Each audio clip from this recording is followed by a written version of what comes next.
Saat Lebaran dan arus mudik tahun lalu, jasa infal asisten rumah tangga maupun babysitter meningkat.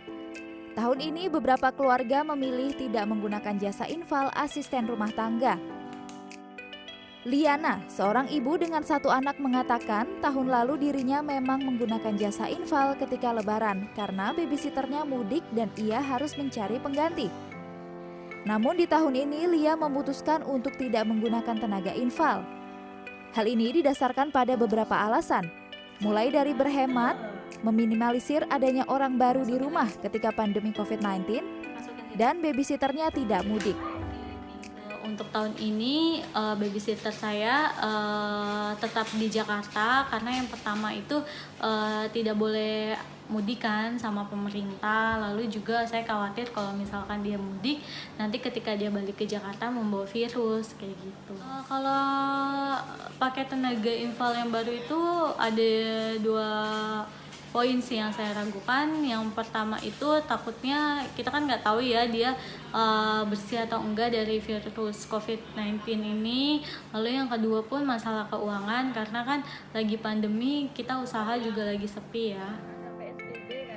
Pengurangan penggunaan jasa infal pun dikonfirmasi oleh salah satu penyedia jasa pembantu rumah tangga dan babysitter, Yayasan Abadi Sejahtera. Penurunan drastis dirasakan hampir 95% dibanding tahun lalu. Sekitar 50 jasa infal dipekerjakan tahun lalu. Tahun ini tak sampai 5 asisten rumah tangga infal yang disalurkan. Jadi kita juga nggak bisa mendatangkan pekerja dari luar kota, yang pertama gitu. Yang kedua, kebanyakan kan suster yang sudah bekerja di rumah majikan tidak bisa pulang juga, otomatis majikan juga tidak bisa untuk mengambil infal karena pekerjanya kan nggak pulang, masih tetap bekerja di rumah majikan seperti itu.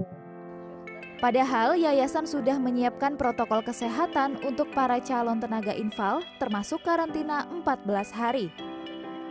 Salah seorang asisten rumah tangga yang biasa mendapatkan infal jelang Lebaran pun mengakuinya. Walaupun ia tetap bekerja sebagai ART, biasanya infal menjadi sampingan pekerjaannya selama Lebaran. Namun dirinya tak banyak mendapatkan pekerjaan infal di tahun ini.